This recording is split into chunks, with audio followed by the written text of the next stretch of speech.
Irmãos, boa noite a todos. Que a graça e a paz do Senhor Jesus abonde em nossos corações. É uma alegria poder voltar aqui um ano depois, né? Agradecer mais uma vez o pastor Cláudio por ceder o seu púlpito, os irmãos da organização aqui da Conferência Mundo, e rever a todos vocês é uma grande alegria. Eu sou pastor no Recife, da Igreja Congregacional, lá no bairro da Estância. Se eu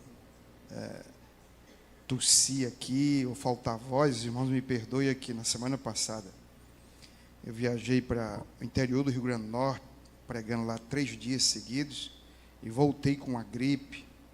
Tive que me curar até durante essa semana para poder estar aqui. Mas ainda estou com alguns resquícios.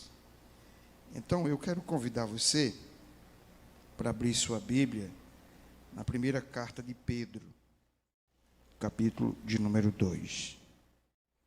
Nós vamos ler, a princípio, apenas 2 versos. O verso 11 e o verso 12. Diz assim a palavra do Senhor: Amados, exorto-vos como a peregrinos e estrangeiros, a vos absterdes dos desejos carnais que combatem contra a alma. Seja correto o vosso procedimento entre os gentios, para que naquilo que falam mal de vós, como se fosseis praticantes do mal, ao observarem as vossas boas obras, glorifiquem a Deus no dia da visitação. Amém. Vamos orar. Deus, nós queremos te agradecer, chegarmos aqui nessa noite debaixo da tua paz, e pedimos a graça do Senhor para a ministração da tua palavra. Tua palavra foi lida e nós precisamos do auxílio do teu Espírito para entendê-la. Precisamos da luz que vem do alto. Precisamos que o Senhor tire o véu diante dos nossos olhos. Precisamos, ó Deus, que o Senhor nos desperte, que o Senhor nos transforme pelo poder da tua palavra. Que a tua voz seja inteligível, seja discernível a todos nós nessa noite. Que possamos entender o que o Senhor quer nos falar por meio desse tema. E que verdadeiramente, ó Deus, possamos compreender qual é o nosso papel nessa geração. Te louvamos por essa igreja, pela sua liderança, pelo seu pastor. Te louvamos por essa iniciativa, pelas músicas que ouvimos aqui nessa noite, pelos irmãos que têm tido a seriedade de realizar a obra do Senhor, visando a glória do Senhor. Assim, ó Deus, rogamos essas bênçãos confiados não em nossos méritos, mas em teu Filho Jesus Cristo, que vive e reina para todos sempre. Amém. Meus irmãos, a carta do apóstolo Pedro, ela tem, entre outros objetivos, talvez o principal deles, encorajar a fé de irmãos que estão passando por profundas tribulações, por sofrimentos, por perseguições. E essa carta, ela está basicamente dividida em 2 partes. E a primeira parte termina exatamente aqui no capítulo 2, verso 10. A primeira parte é aquilo que nós chamamos de imperativos, e a segunda parte de indicativos. Nessa primeira parte, Pedro está falando de questões mais daquilo que nós teremos daqui para frente. E um dos temas que Pedro vai desenvolver com muita frequência a partir de agora é sobre a submissão. Ele entende a submissão. E aí ele aborda essa submissão a partir de 4 perspectivas. Submissão diante do Estado, a sociedade. Submissão na sua relação com o ambiente de trabalho. Submissão na relação familiar. E submissão na relação com a igreja. Essas questões Pedro vai abordar, então, a partir do verso 13 em diante. Mas eu não quero me ater em todas essas questões, porque o tempo não me seria suficiente. Eu quero me ater apenas nesses 2 versos, o 11 e o verso 12. Portanto, aquilo que representa uma espécie de sumário ou de uma introdução dessa segunda parte. E esse tema peregrinos é um tema que nos desafia, porque ele nos coloca exatamente diante de uma realidade que é contrária a essa concepção triunfalista do Evangelho. É muito legal você se ver como filho do rei. Então, como um príncipezinho, uma princesazinha. Os príncipes do Senhor, as princesas do Senhor. Mas se ver como peregrino, forasteiro, isso ninguém quer se ver. Mas é isso que Pedro está colocando aqui. E eu pensei que nós poderíamos trabalhar 4 aspectos, a partir desses 2 versos, sobre o peregrino. O primeiro é sobre a identidade do peregrino. O segundo, sobre a cosmovisão do peregrino. O terceiro, sobre a missão do peregrino. E o quarto, a esperança do peregrino. Então, o peregrino tem que ter uma identidade, ele tem que ter uma cosmovisão, ele tem que ter uma missão e ele tem que ter uma esperança. Do ponto de vista da identidade, ele precisa saber quem ele é. Do ponto de vista da cosmovisão, ele precisa interpretar o mundo e enxergar o mundo não com os olhos do mundo. Do ponto de vista da missão, ele precisa ser relevante, ele precisa olhar para o mundo e ele precisa dar resposta ao mundo. E do ponto de vista da esperança, ele precisa transcender o mundo. Ele precisa crer e esperar em algo que o mundo não tem. Portanto, está além do mundo. Essas 4 perspectivas, eu acredito que elas estão aqui em Pedro. Eu preciso dialogar com essa carta, mas também dialogar com outros escritos, sobretudo os escritos de Paulo. Assim, nós vamos caminhar, e eu gosto sempre de lembrar que eu nunca passo da meia-noite. Então, os irmãos podem ficar tranquilos. Então, vamos ver a primeira questão, a identidade do peregrino. E aí, eu começo tratando da primeira parte do verso 11. Pedro diz assim: amados, exorto-vos como a peregrinos e estrangeiros. Em outras palavras, Pedro está dizendo, olha, eu me dirijo a vocês e rogo a vocês, exorto a vocês, suplico a vocês, na condição de peregrinos e estrangeiros, que vocês, isso vem depois, sejam diferentes e façam a diferença. E aí, você vai para o dicionário e você pergunta, o que é um peregrino? E aí eu encontrei mais ou menos o seguinte: que ou aquele que anda em peregrinação, romeiro, excursionista, estrangeiro, transitório, estranho. Peregrino tem essas características. Ele é, sobretudo, alguém estranho, porque alguém olha para ele e percebe que ele não é igual a todo mundo, que ele não pensa como todo mundo. Isso aí já o desafia. Bom, ao dirigir-se a esses irmãos, Pedro os denomina de peregrinos e forasteiros, que quer dizer estrangeiros. Trata-se aqui de 2 grupos diferentes, mas que se encontram no mesmo espectro social. possuem uma identidade social semelhante. O que é um peregrino, do ponto de vista bíblico? É um estrangeiro residente que mora temporariamente num país, um país estranho, fora ou distante das suas origens. Segundo Wayne Grudem, significa literalmente alguém que vive em um lugar que não é seu. Portanto, o peregrino é alguém que não possui direitos de cidadania. É um retirante que vive aqui.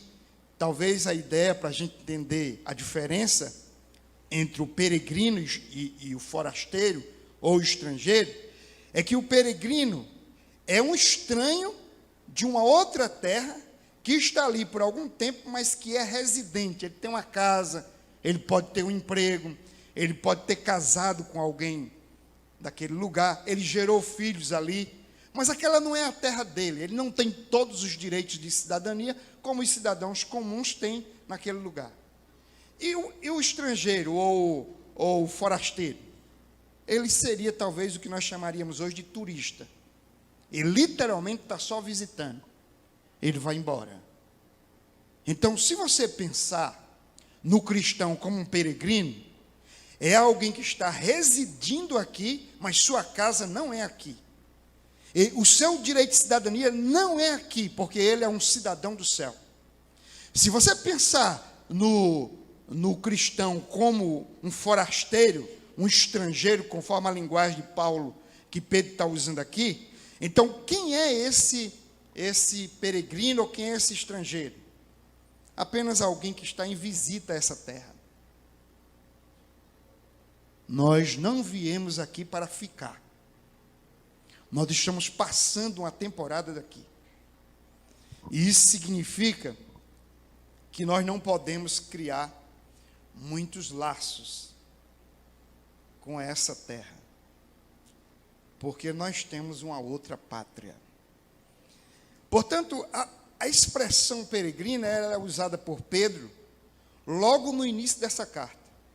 No capítulo 1, no versículo de número 1, Pedro se dirige aos peregrinos, chamando-os ou denominando-os de eleitos. Eleitos. E aqui no verso 11 do capítulo 2, Pedro se dirige a esses peregrinos, chamando-os de amados. Aqui eu quero que você entenda uma coisa. No contexto do mundo romano, só existia dois tipos de pessoas: os cidadãos romanos e aqueles que não tinham cidadania. Os que tinham cidadania eram muito bem aceitos, tinham todos os privilégios, todos os direitos. Os que não tinham estavam excluídos.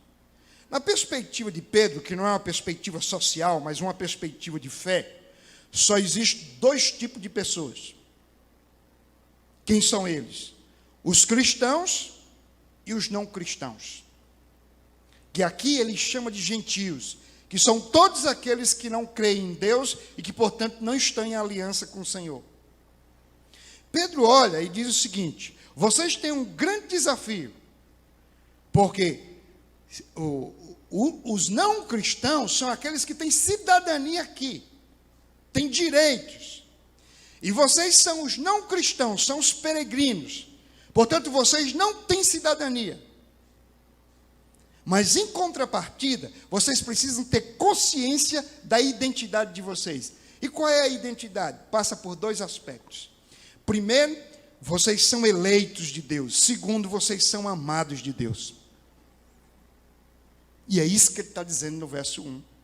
Ele chama esses peregrinos de eleitos, e aqui no verso 11, ele chama de amados, filhos amados.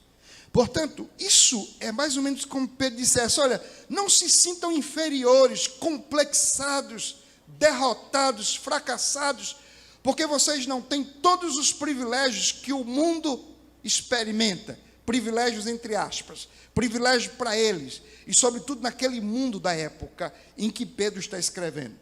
Quem era um cidadão romano tinha privilégios, e esses irmãos, a maioria deles são peregrinos, são estrangeiros, e são rejeitados, discriminados e marginalizados. Então vocês são peregrinos, e enquanto peregrinos vocês são eleitos de Deus e amados de Deus. Meus irmãos, isso aqui já muda tudo, porque normalmente nós achamos que para sermos bem-sucedidos, a gente tem que seguir aquilo que o mundo faz.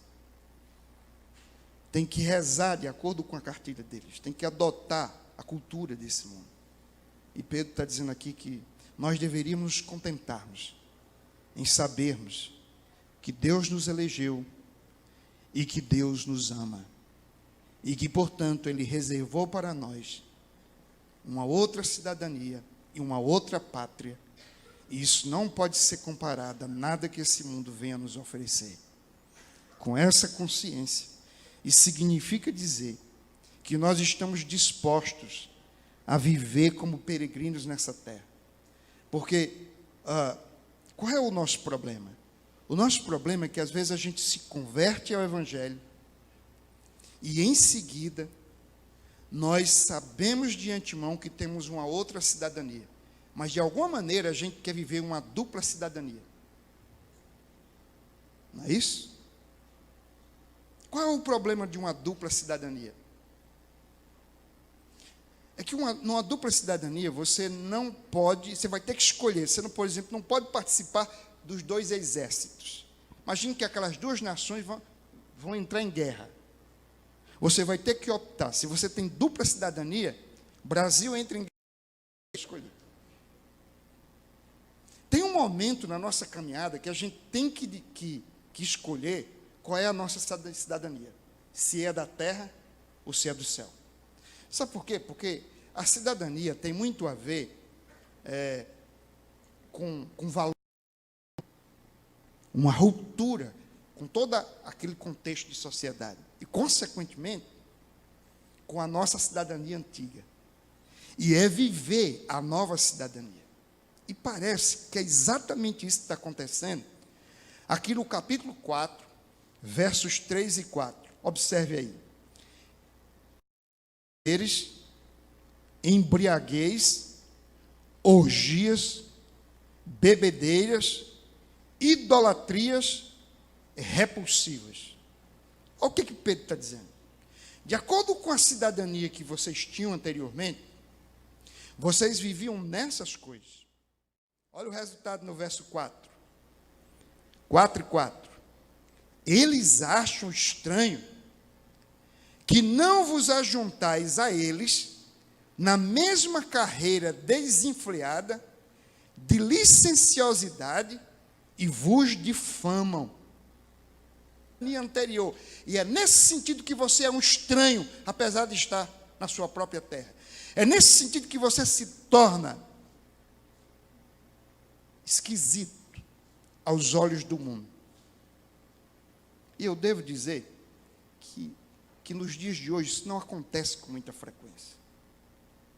Nós estamos, e nos dias de Pedro, esses cristãos que viviam na prática da embriaguez, das orgias, das bebedeiras, das idolatrias, dos prazeres, andando em libertinagem, vivendo como um gentil no mundo. Esses irmãos, agora convertidos, são vistos como estranhos diante do mundo, porque eles já não se juntam ao mundo. Esse é um drama na igreja de Corinto. Porque Paulo está diante de irmãos que eles querem se assentar na mesa dos demônios e à mesa de Deus. Um dia eles querem estar aqui ceando, e no outro dia eles estão diante da mesa dos demônios. E Paulo diz que eles não podem seguir essa dupla cidadania. Então, compreender a identidade de um peregrino é exatamente estabelecer ruptura com a velha cidadania, que não é outra coisa senão estabelecer ruptura com a velha natureza e viver como uma nova criatura, e nisso você se revela um cidadão do céu com uma nova identidade. Amém? É interessante porque é exatamente isso que Jesus está dizendo na oração sacerdotal. Ele está dizendo que você e eu não somos desse mundo. Olha o que ele diz no capítulo 17, os versos 15 e 16. Não os peço que os tire do mundo, mas que os livre do mal. E aí ele diz o seguinte: eles não são do mundo, como também não sou. Eles não são do mundo, como também não sou. Isso não quer dizer que nós somos ETs. Até porque nós temos uma missão aqui diante desse mundo. Isso quer dizer que nós temos uma outra identidade e nós temos uma outra cidadania, e por isso Pedro diz que você e eu somos peregrinos e forasteiros nesse mundo. E Jesus diz assim: eles não são do mundo, como eu não sou. Eles não compactuam desses prazeres e desses valores que caracterizam a cultura em vigência. Bom, essa é a primeira questão. Então, o peregrino, ele precisa saber quem ele é. Ele não é um cidadão desse mundo, sua pátria não é terrena, ele é um eleito, um amado de Deus. Por isso ele precisa pensar e viver como um cidadão do céu. E é justamente aqui que entra a segunda questão. O segundo aspecto é a cosmovisão do peregrino. E isso a gente vê na segunda parte do verso 11. A vos absterdes, Pedro exorta esses peregrinos e forasteiros, a vos absterdes dos desejos carnais. E aí uma versão diz que guerreia, ou que guerreiam contra a alma. E a minha versão diz que combatem contra a alma. Mas combate ou guerra, o sentido é um só. Queridos, aqui a gente precisa entender agora uma coisa muito importante. A exortação de Pedro aqui é contra desejos carnais. Veja, ele não está apenas condenando práticas sexuais ilícitas. Pedro está condenando aqui desejos carnais. É mais ou menos o seguinte: os fariseus se preocupavam muito com a questão se alguém é ou não adúltero. Jesus vem e diz: aquele que olhar para uma mulher com desejo malicioso já é um adúltero. Ou seja, Pedro, assim como Jesus, está preocupado com uma questão de ordem preventiva, que é cuidar do coração, cuidar da alma, dos desejos, das cobiças, para que isso de fato não exista e, consequentemente, o crente possa viver uma vida pura e reta de coração. Aí ele diz: vocês precisam se abster dos desejos carnais. Por quê? Esses desejos, eles combatem, eles guerreiam contra a alma. Essa é a questão. O sentido aqui de abster-se é manter-se afastado, preservar-se, dando uma ideia aqui de oposição. Pedro está dizendo: afaste-se, preserve-se de toda impureza, de todo desejo impuro. Isso não convém a um peregrino. Isso é próprio dessa cidadania, isso é próprio desse mundo. Mas você é um peregrino, pertence a uma outra pátria. E a pátria a qual você pertence, não convém que aqueles que são delas vivam mais para satisfazer ou para alimentar desejos carnais. E aí ele coloca isso aqui literalmente como uma oposição.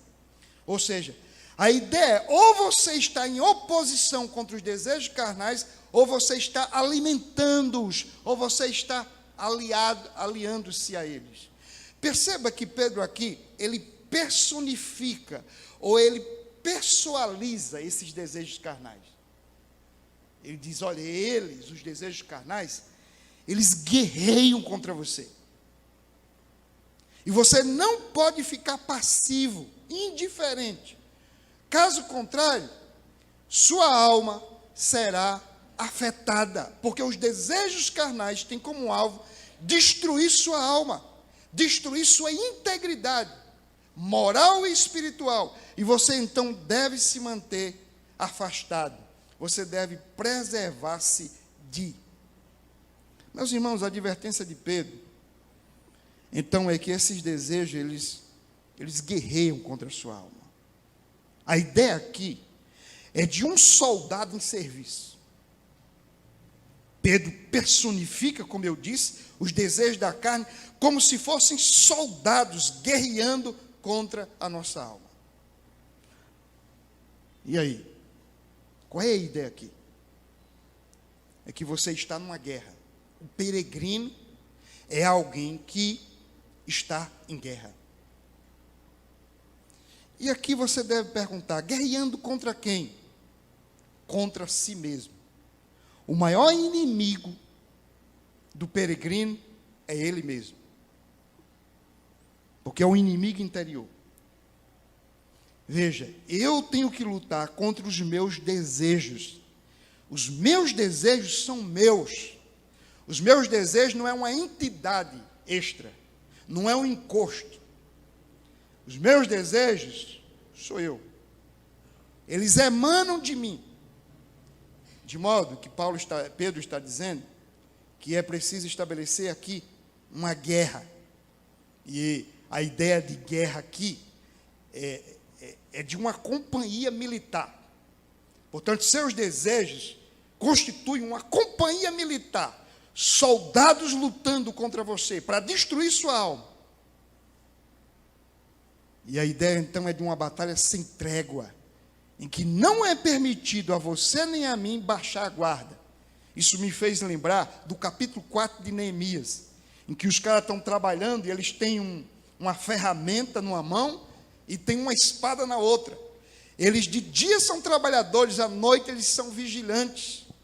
Eles não têm descanso, eles não dão trégua, porque o inimigo está vindo para destruí-los. Observe que, ao contrário dos pregadores da prosperidade, Pedro está dizendo que ser um cristão autêntico não é uma coisa fácil, é um grande problema, é uma grande luta. Por quê? Porque quando você se converte, você descobre que o diabo é um inimigo que luta contra você de dia e de noite. E se antes você fazia as coisas, estava tudo bem, agora você descobre que há uma guerra no seu interior. O bem que você quer, você não faz. O mal você faz. E Paulo vai falar disso com passagens, por exemplo, como Gálatas, capítulo 5. Observe o que está nessa passagem. Gálatas 5, 19 ao 25. As obras da carne são evidentes, a saber, imoralidade, impureza, indecência, idolatria, feitiçaria, inimizade, rivalidade, ciúmes e ira, ambição egoísta, discórdia, discórdias, partidarismo, inveja, bebedeiras, orgias e coisas semelhantes a essas, contra as quais vos previno, como já vos preveni antes. Os que as praticam não herdarão o reino de Deus. Mas o fruto do Espírito é amor, alegria, paz, paciência, benignidade, bondade e fidelidade, amabilidade e domínio próprio. Contra essas coisas não existe lei. Os que são de Cristo Jesus crucificaram a carne juntamente com suas paixões e desejos. Se vivemos pelo Espírito, andemos também sobre a direção do Espírito. Ora, é isso que Paulo também coloca no capítulo 7 de Romanos, do verso 16 ao 25, em que ele mostra essa luta do eu interior, que é a nova natureza recriada em Cristo, com o velho homem, que é a natureza caída em Adão. E aí você vive essa duplicidade, essa desintegração, em que algo de si quer Deus, algo quer o pecado. E convém então, de acordo com Gálatas 5, que a velha natureza seja crucificada, para que o novo homem prevaleça e você viva aqui na terra como um verdadeiro cristão. Meus queridos, o que é que nós temos aqui? Nós temos duas cosmovisões. Uma mundana e outra bíblica. Nós temos duas cosmovisões. Uma adâmica e outra cristocêntrica. Uma espiritual, outra carnal. E essas duas cosmovisões estão diante de você. De um lado, você olha e você diz assim: eu preciso andar de acordo com a Bíblia. Mas de outro lado, você é influenciado e é impactado por essa geração. O que é uma cosmovisão? É a maneira como a gente enxerga, como a gente pensa, como a gente interpreta o mundo com todos os seus fenômenos. A vida, a educação dos filhos, a sexualidade, os negócios, ganhar dinheiro, música, arte, tudo isso depende da sua cosmovisão. Portanto, a ideia de uma cosmovisão é como é que eu vejo o mundo. E o que é que vai decidir como eu vejo o mundo? É que tipo de lentes eu estou usando. Que tipo de óculos eu uso para fazer essa leitura das coisas. E aí só tem dois óculos. Um é esse, as lentes da cultura. É você enxergar o mundo com os olhos do mundo. E o outro é enxergar o mundo a partir da Bíblia Sagrada, com as lentes das Escrituras. Ora, vamos pensar aqui claramente. Um jovem cristão cuja cosmovisão é bíblica, em que o seu homem interior luta contra o pecado, e que ele sabe que precisa resistir os desejos carnais, porque esses desejos militam, lutam, guerreiam contra a sua alma, e ele não quer desintegrar a sua alma, ele não quer perder a sua alma. Vamos a essa expressão que o Senhor Jesus Cristo coloca, não no sentido da salvação, mas no sentido moral e existencial. E aí o que acontece? Do outro lado você tem um jovem, que enxerga o mundo na seguinte perspectiva: dê vazão aos seus desejos, faça o que o seu coração mandar. Sente-se diante da televisão, assista o Big Brother, Malhação, e depois reproduza o que eles estão ensinando. Vai para a faculdade, o que o professor disser, você faz. Pronto. Essa é uma outra cosmovisão. É impossível que um jovem cristão, que sabe que é um peregrino nessa terra, e que está lutando essa batalha, essa guerra espiritual, de fato, que ele faça o que um jovem não cristão faz. Para ele fazer as mesmas coisas, é porque a cosmovisão dele não é bíblica. A cosmovisão dele é mundana. Portanto, o que estou dizendo é o seguinte: você tem uma guerra. Essa guerra é, antes de tudo, contra você mesmo, contra a carne, contra uma natureza caída que todo dia se insurge contra você. Miserável homem que sou, quem me livrará do corpo dessa morte? A carne milita contra o espírito e o espírito contra a carne. Senhor, como é que eu vou vencer essa batalha? Você não vence essa batalha se você não tiver uma cosmovisão bíblica. Porque o que você faz, o que você deixa de fazer tem a ver com o que você pensa.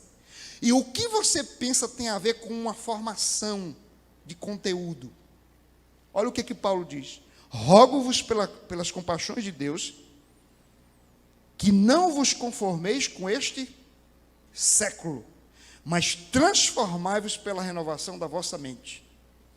O que Paulo está dizendo? Para que você não se amolde a esse mundo, para que você não tenha uma cosmovisão mundana e venha a agir de acordo com os desejos da carne, você precisa ter uma mente renovada. E uma mente renovada é uma mente transformada pela palavra de Deus. Só aí você vai conhecer qual é a boa, agradável e perfeita vontade de Deus. E quando você sabe qual é a vontade de Deus, você já não quer a sua, você quer a de Deus. Porque você se submete à vontade de Deus. E daí o tema que segue: submissão. Porque ser um cristão em terra estranha, ser um peregrino, é antes de tudo submeter-se a Deus. Porque a ideia de submeter-se ao Estado, submeter-se no ambiente de trabalho, na família e na igreja, é uma ideia de se colocar debaixo da vontade de Deus.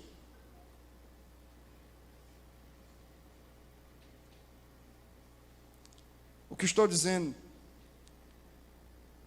é que a gente não pode vencer essa batalha criando os filhos como o mundo cria, pensando em casamento como o mundo faz, fazendo arte como o mundo faz. Nós temos que perguntar qual é a visão bíblica para que a partir daí a gente possa construir as coisas a partir dessa visão bíblica. É aí que a gente vai vencer. Mas sede vós também santos em todo o vosso procedimento. E por quê? Assim como é santo aquele que vos chamou. Verso 16, Pedro vai dizer que isso não é uma opinião dele. É um fundamento bíblico que ele traz lá do Velho Testamento. Pois está escrito: sereis santos porque eu sou santo. Essa é a questão. Então, quem é seu grande inimigo? Seu grande inimigo é você. É contra você mesmo que você tem que guerrear todos os dias.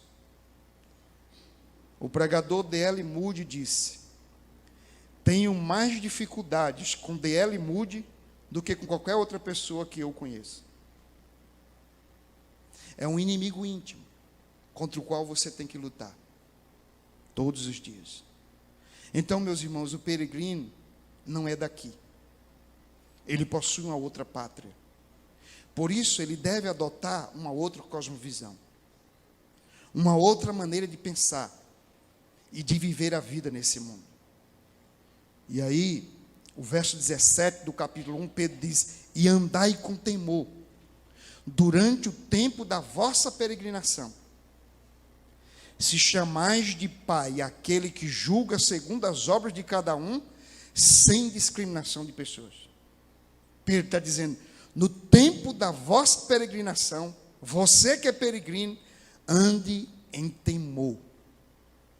Se você chama Deus de Pai, você não pode viver como aqueles cujo pai é o diabo.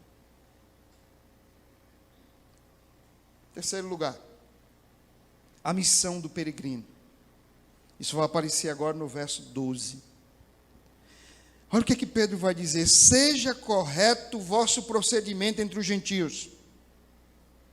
Ele já mostrou que você tem que se abster das obras da carne, porque a carne, o diabo e o mundo quer destruir a sua alma. Agora ele diz: seja correto o vosso procedimento entre os gentios, para que naquilo que falam mal de vós, como se fosseis praticantes do mal, ao observarem as vossas boas obras, glorifiquem a Deus. Glorifiquem a Deus. Gente, a ideia aqui de seja correto o vosso procedimento entre os gentios, a ideia é você estar cercado entre os gentios. Para onde você for, você vai se deparar com gente que não conhece a Deus, que não ama a Deus e que às vezes tem desprazer pela igreja de Deus. E ele está dizendo que entre os gentios você tem que ter um procedimento correto. E a ideia de correto aqui é honroso. Viva com honradez. Viva de maneira ética, de maneira irrepreensível, de modo que aqueles que fazem acusações contra você veja as suas boas obras e perceba que você é um cristão, de fato e de verdade. Aqui tem muito o que ser dito. Pedro está dizendo que esses irmãos estão sendo alvos de acusações. Isso era muito comum naquela época. Sobretudo de judeus não cristãos, que levantavam acusações contra os cristãos. Os cristãos diziam assim, só tem um Kyrios, só tem um Senhor. E e só tem um rei, e só tem um salvador. Para um judeu, aquilo ali era duplamente mal. Ou seja, ele dizia, primeiro, isso aqui é uma traição. Você está dizendo que só tem um Senhor, e nós vamos dizer para César, que vocês estão dizendo que esse Senhor não é César, esse rei não é César, é Jesus. Segundo, isso é uma blasfêmia, porque só existe um único Deus que é Senhor e Rei, e vocês estão dizendo que Jesus é Rei. Então, o que acontecia é que muitos cristãos eram entregues, cristãos judeus convertidos, eram entregues por familiares, amigos, parentes, que denunciavam esses irmãos. E as acusações eram as mais terríveis, que eles estavam provocando desordem, que eles causavam montins e tudo mais. E o fato é que Pedro está dizendo, olha, vocês não têm que pagar na mesma moeda. Vocês não têm que dar uma resposta carnal para eles. Fujam dos desejos da carne. Vocês têm que praticar o bem, porque vocês estão sendo observados. Vocês moram aqui em Guarabira, né? A maioria daqui. E se chegar um estrangeiro aqui, todo mundo vai olhar para aquele estrangeiro. Percebe que quando um estrangeiro chega num lugar, ele se torna rapidamente objeto de observação, ele chama a atenção. O que Pedro está dizendo é o seguinte, você não é um estrangeiro, um peregrino, pois se prepare que você está sendo observado. Eles vão olhar para você e vão querer saber em que sentido você, enquanto estrangeiro, é diferente deles. Então preste atenção. O que Pedro está dizendo é, eles falam mal de vocês, mas ao mesmo tempo que eles levantam acusações infundadas contra vocês, vocês estão sendo observados.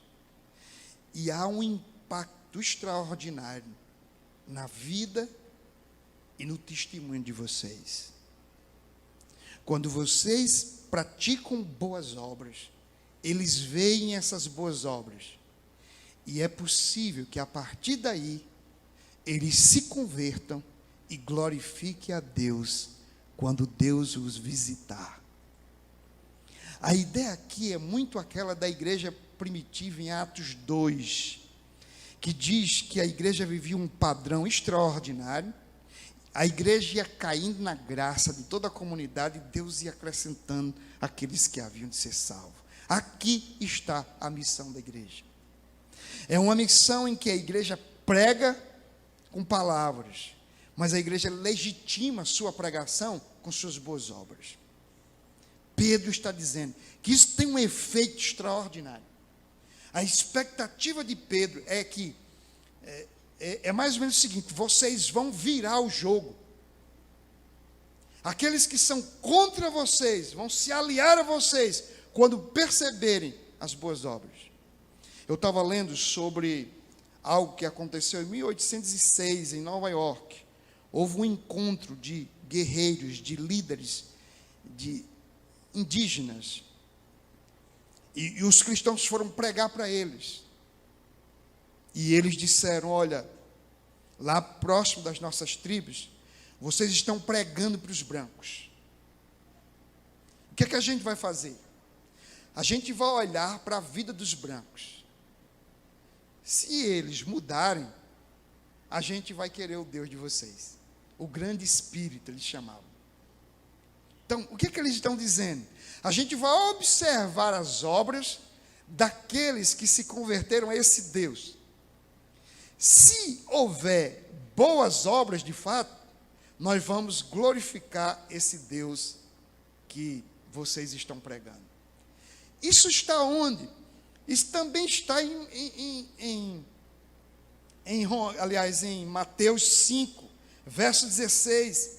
Jesus diz, resplandeça a vossa luz diante dos homens, e eles verão as vossas boas obras e glorificarão o Pai que está nos céus. Qual é a ideia?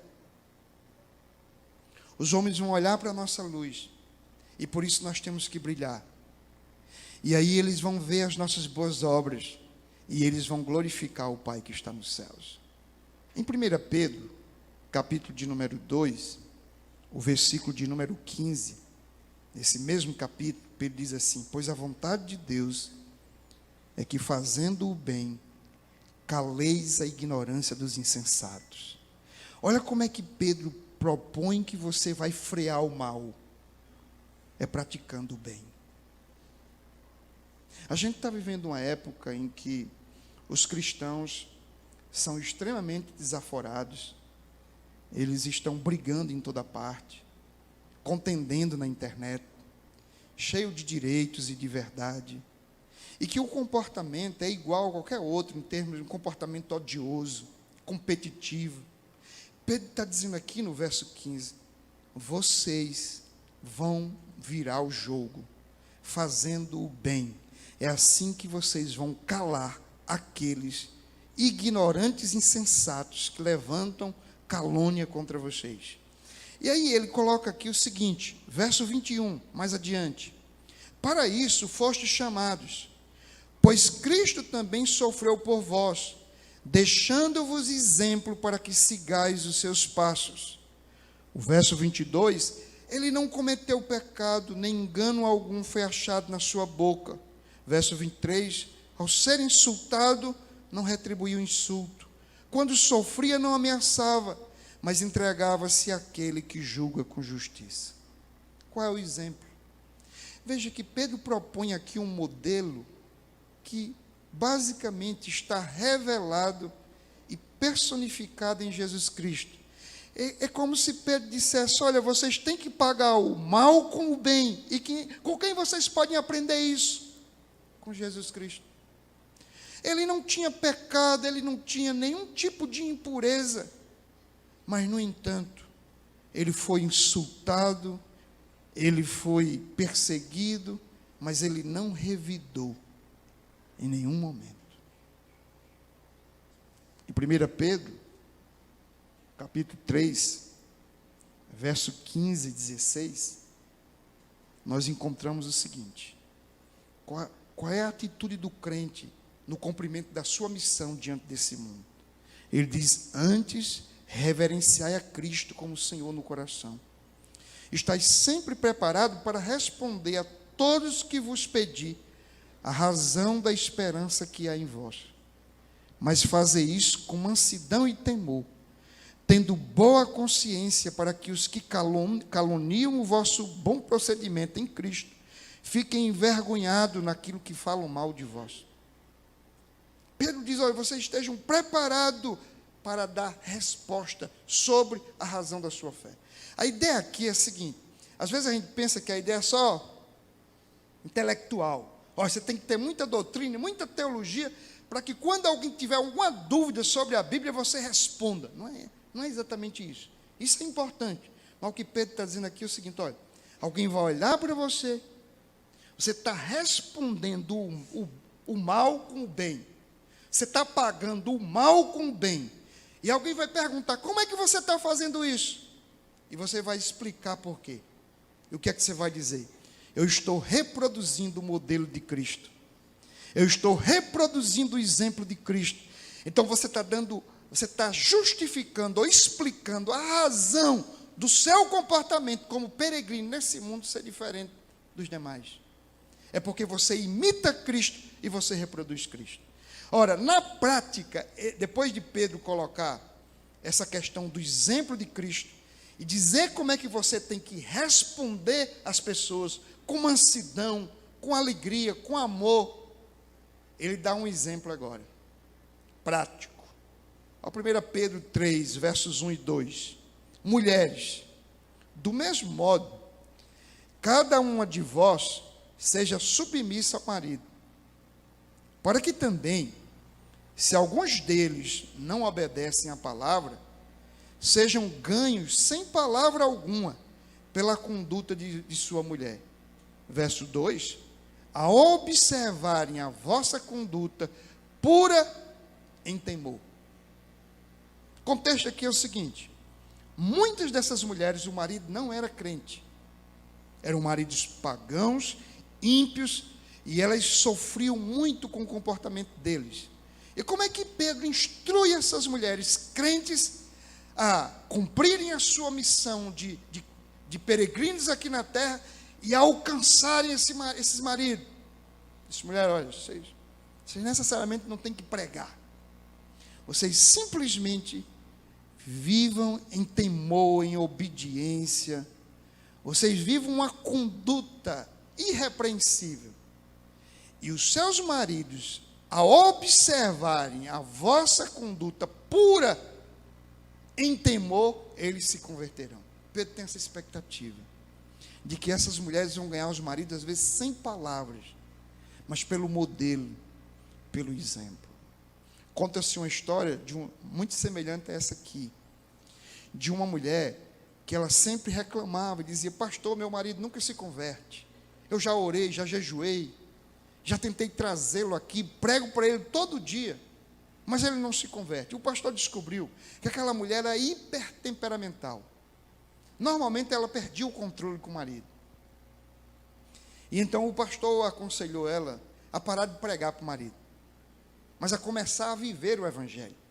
Para que o marido pudesse ver o evangelho e Cristo, não em palavras, mas em vida, em testemunho, em conduta, como Pedro está propondo.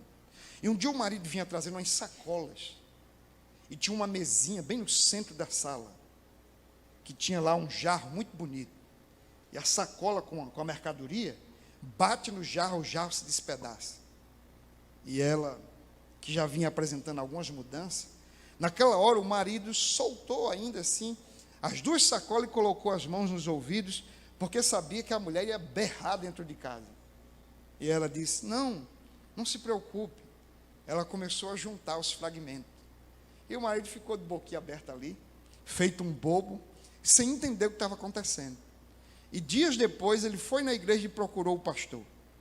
E disse, pastor, eu quero que você me explique o que está acontecendo com minha mulher. Ele disse, aí foi Jesus.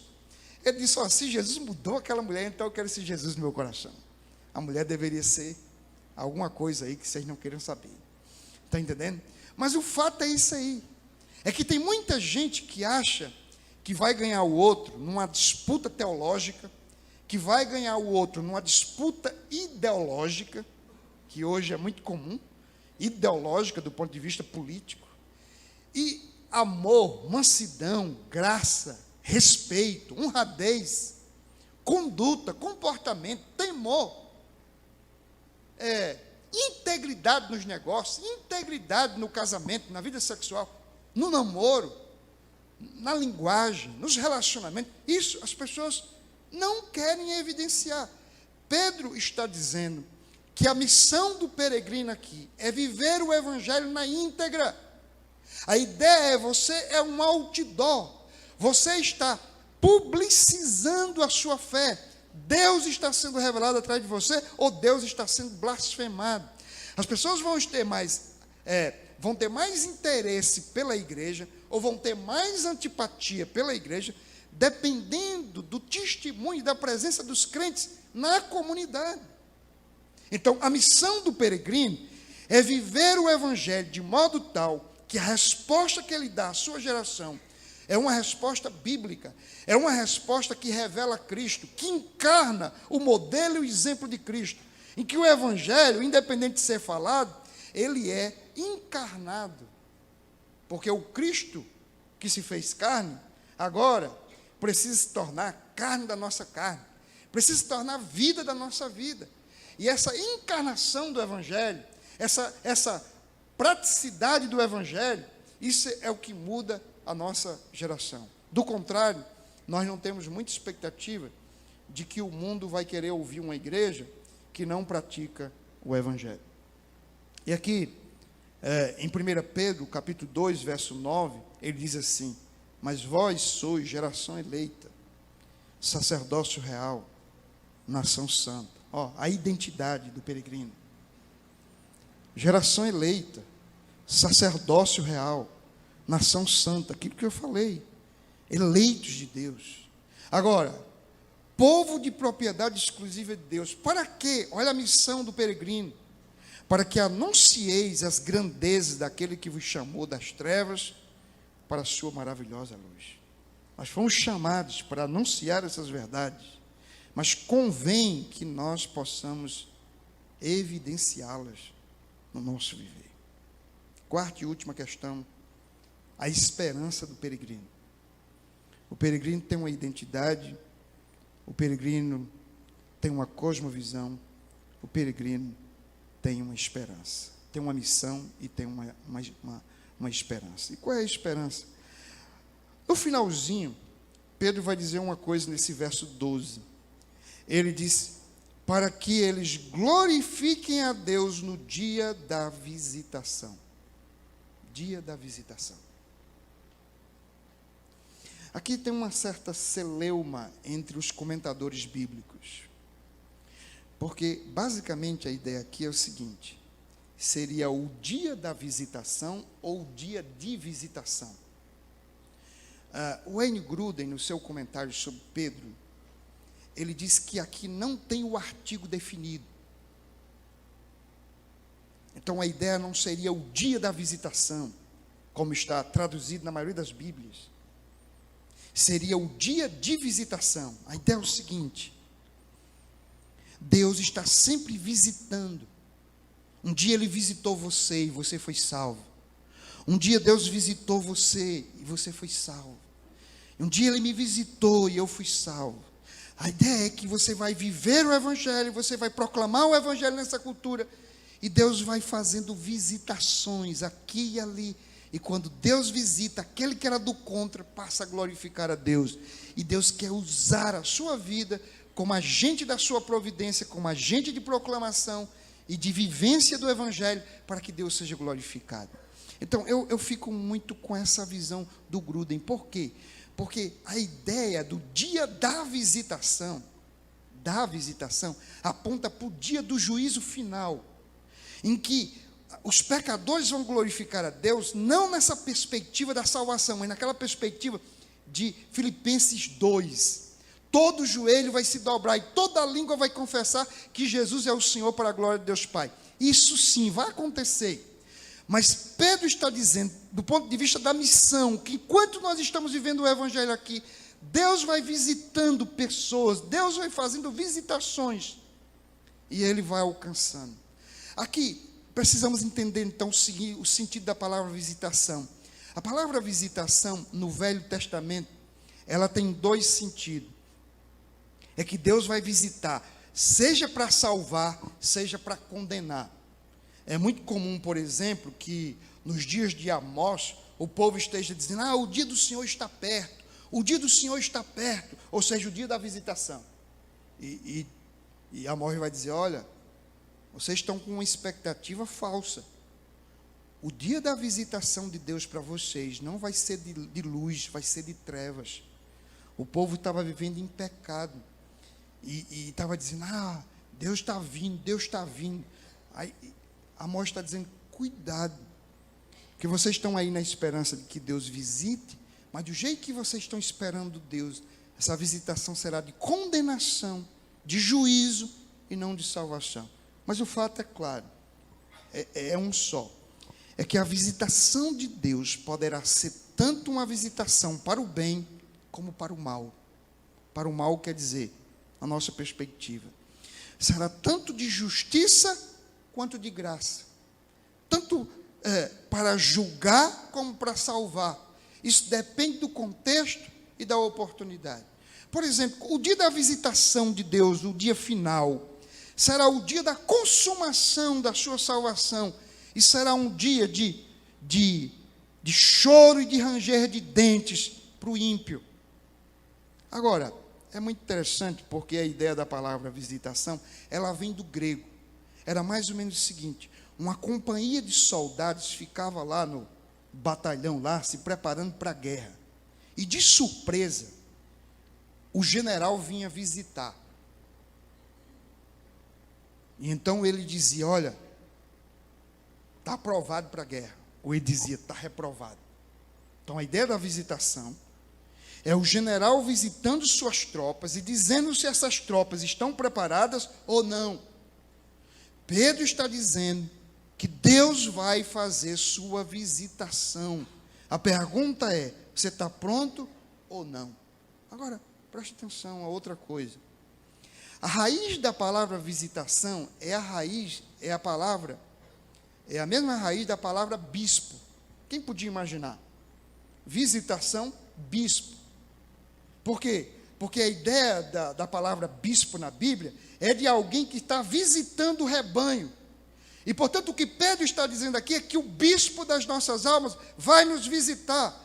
E convém que quando ele voltar, você não tenha perdido a batalha para os desejos da carne. E que, portanto, você esteja pronto para receber a visitação do bispo da sua alma, o Deus Todo-Poderoso. Em outras palavras, o que esse texto está dizendo é o seguinte: sua pátria não é aqui. Em breve o Senhor vai te visitar. E a visitação do Senhor convém que seja para a salvação. Aqui vem um detalhe. Porventura, quando o Filho do Homem vier, ele alcançará fé na terra? Essa é uma pergunta. Uma outra pergunta: que dará o homem em troca da sua alma? Você está perdendo a batalha para o pecado? Filipenses capítulo 3, versos 20 e 21, Paulo coloca o seguinte: a nossa pátria está no céu, de onde também aguardamos um Salvador, o Senhor Jesus Cristo, que transformará o corpo da nossa humilhação para ser semelhante ao corpo da sua glória, pelo seu poder eficaz de sujeitar a si todas as coisas. Portanto, o que Paulo está colocando aqui tem tudo a ver com o que Pedro põe no capítulo 1, versos 6 e 7, quando ele diz: nisso exultais, ainda que agora sejais necessariamente afligidos por várias provações por um pouco de tempo. Verso 7. Para que a comprovação da vossa fé, mais preciosa do que o ouro que perece, embora provado pelo fogo, redonde em louvor, glória e honra na revelação de Jesus Cristo. Veja que Pedro aqui, assim como Paulo lá no capítulo 3, verso 20 de Filipenses, ele fala de uma revelação. O que ele está dizendo? Antes ele está dizendo, Cristo se revelou. Agora ele está dizendo, Cristo se revelará. Aquele que veio, voltará. E para que ele voltará? Para que nós possamos atentar para a glória eterna, para levar o seu povo e assim ficarmos na eterna pátria que não é desse mundo. Meus irmãos, talvez a melhor passagem para a gente entender a ideia do peregrino, vivendo em terra estranha, e sonhando, ansiando e esperando por uma outra pátria, está naqueles primeiros grandes heróis ali de Hebreus 11, quando você vê o exemplo de Abel, o exemplo de Noé, de Abraão e de Sara. Vamos ver essa passagem para a gente entender melhor. Eu já estou concluindo. O capítulo 11 de Hebreus, primeiramente atente para os versos 9 e 10. Hebreus 11, versos 9 e 10. Diz assim: pela fé, peregrinou na terra da promessa. Olha a expressão, peregrinou na terra da promessa, como se fosse terra estrangeira. Mesmo você estando no seu país, ainda assim, você está peregrinando, habitando em tendas com Isaque e Jacó, herdeiros com ele da mesma promessa. Porque ele esperava a cidade que tem fundamentos, da qual Deus é o arquiteto e construtor. Agora veja o verso 13 até o 16. Todos esses morreram mantendo a fé, sem ter recebido as promessas, mas tendo-as visto e acolhendo-as de longe, declararam-se estrangeiros e peregrinos na terra. Os que dizem tais coisas mostram que estão buscando uma pátria. e se estivessem se lembrando da pátria de onde saíram, teriam a oportunidade de voltar. Mas agora almejam uma pátria melhor, isto é, a celestial. Por isso também Deus não se envergonha deles, nem de ser chamado seu Deus, porque já lhes preparou uma cidade. Amém. Observem essa passagem em que diz que esses homens que viveram pela fé, em nenhum momento focaram os seus olhos em nada da terra, porque eles ansiavam a pátria. Isso me faz lembrar, meus irmãos, os últimos momentos de Jesus aqui com os discípulos, em que, por exemplo, no capítulo 14 do Evangelho de João, eles estão angustiados, deprimidos e perturbados. Ficaram 3 anos e meio com o nosso Senhor, e agora o Senhor está dizendo que vai embora, vai morrer numa cruz, e eles ficaram desapontados. Como é que o Senhor os consolou? Aqueles peregrinos, capítulo 14 de João, verso 1 em diante. Não se turbe o vosso coração, credes em Deus, crede também em mim. Na casa de meu pai há muitas moradas. Se não fosse assim, eu vos teria dito, vou preparar-vos lugar. E quando eu for e vos preparar lugar, virei outra vez, e vos levarei para mim mesmo, para que onde eu estiver, estejais vós também. Mesmo vós sabeis para onde eu vou, e conheceis o caminho. Disse-lhe Tomé, Senhor, nós não sabemos para onde vais, e como podemos saber o caminho? Disse-lhe Jesus, eu sou o caminho, a verdade e a vida. Ninguém vem ao Pai, a não ser por mim. Eu não sei se há alguém aqui hoje à noite que diz, eu não tenho essa esperança. E eu não sonho com uma pátria diferente dessa. O máximo que eu sonho é com um país melhor, com mais justiça, mais emprego, mais saúde, mais educação. Eu digo para você que essa não era a esperança dos peregrinos antigamente. A esperança deles é de uma pátria, onde não haverá mais morte, nem choro, nem pranto, nem dor, nem luto, porque as primeiras coisas já terão passado. Estamos falando de um novo céu e de uma nova terra. Estamos falando da nova Jerusalém que desce do céu, a morada de Deus e a morada dos seus filhos. Deus vai fundir céus e terra num novo céu e numa nova terra. A morada de Deus será a morada dos homens, a morada dos seus filhos.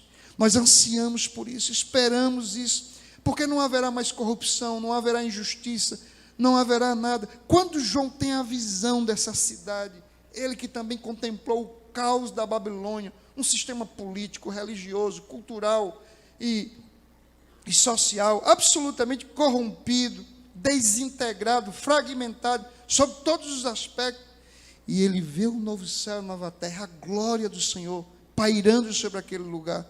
Ele só podia terminar o livro dizendo, Maranata, ora vem Senhor Jesus. Então, meus irmãos, como peregrinos, nós não podemos nos ater a nada. Eu gosto de 1 Coríntios 7, quando Paulo diz assim, olha, vocês precisam viver aqui como se não tivesse nada. Porque mesmo que você tenha, se você perder, está tudo bem. Eu acho que o contentamento está aí. É a gente viver como peregrino. E ter a nossa satisfação exclusivamente em Deus. De modo que ainda que você venha perder tudo, você vai dizer como Paulo, já aprendi a estar contente em toda e qualquer situação. Eu sei passar por toda a adversidade.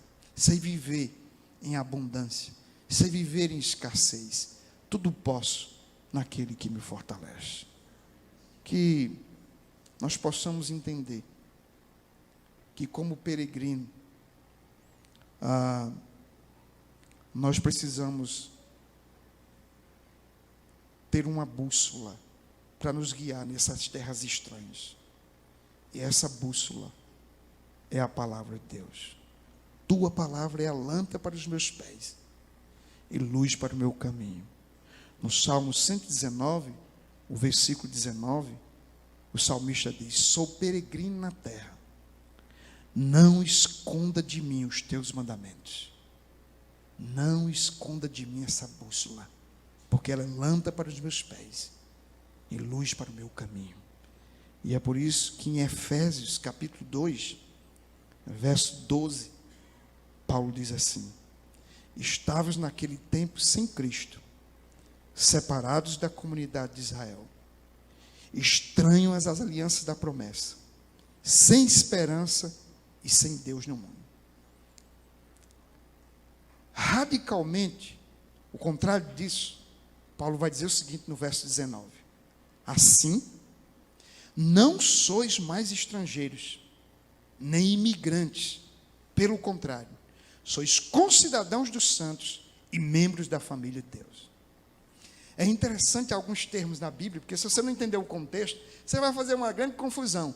Pedro está dizendo: olha, você é um estrangeiro. Aí Paulo está dizendo: não, você não é mais estrangeiro.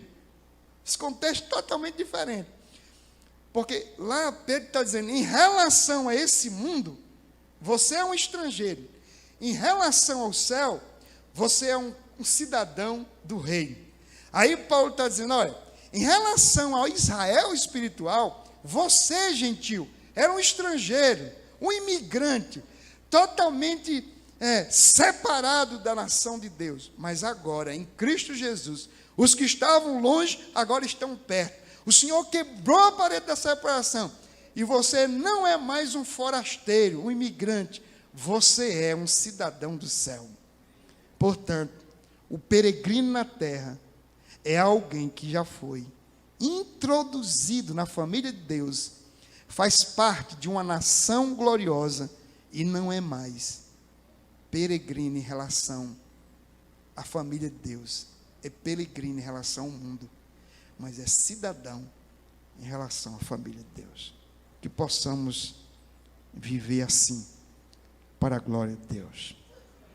Eu concluo apenas lembrando o seguinte: você é um peregrino, você é um eleito, você é amado de Deus.